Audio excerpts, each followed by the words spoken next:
Hi everyone, I am Harshvardhan, an artificial intelligence engineer, and you are watching another WebGuy YouTube channel. In this lecture, we are going to learn about sets in Python. So let's get started.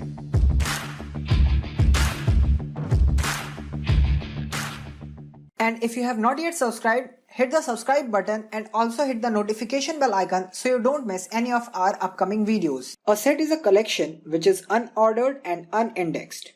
In Python, sets are written with curly brackets. For example, I will say set1 is inside the curly bracket. I will say apple, banana, cherry. Let's check the type of set1. It is of type set. But we can loop through the set item using a for loop, or we can ask if a specified value is present in the set by using the in keyword. For example, I can say for items in set1 print those items. You can see that we got an output of banana, cherry and apple. We can also use in keyword, so I can say cherry in set1. That's true. Or we can say kiwi in set1.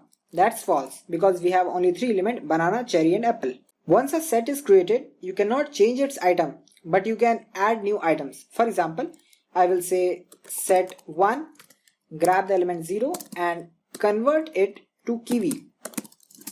Yes, we got an error saying that set object does not support item assignment. To add one item to the set, we will use add method. For example, I will say set1.add and the item I want to add, I will say kiwi. And let's check the set1. We got 4 items: apple, banana and cherry that were previously present, and now we have added kiwi. To add more than one item, we can use update method. For example, I can say set1.update and then I will pass a list of elements to be updated. So I will say mango and grapes. Let's check the set1.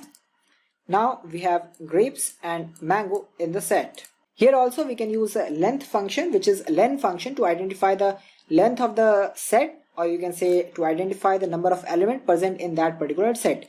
For example, I will say len of set1. It is 6 because we have 6 elements in this set, which is 1, 2, 3, 4, 5 and 6. To remove an item from the set, we can use either remove method or discard method. For example, I will say set1.remove and the element to be removed, I will say apple. Now let's check set1. Now we have only 5 elements, which is banana, cherry, grapes, kiwi and mango, and we have removed this apple element from the set1. Now we will use a discard method. I will say set1.discard and I will discard cherry. Let's check the set1. Now we have only 4 elements where cherry is now discarded from the original set1 element, or set1 set.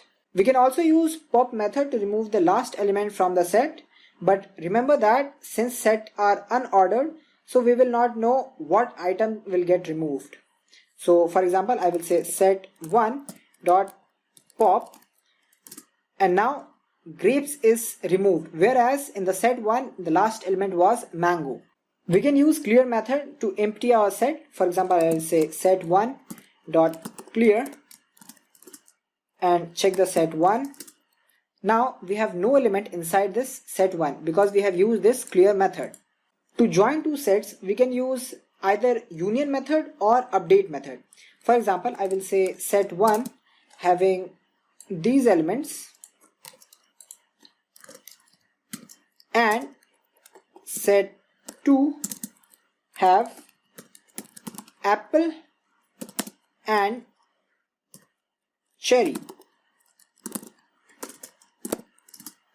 Now let's use union method. I will say set1.union and I will pass set2 from this.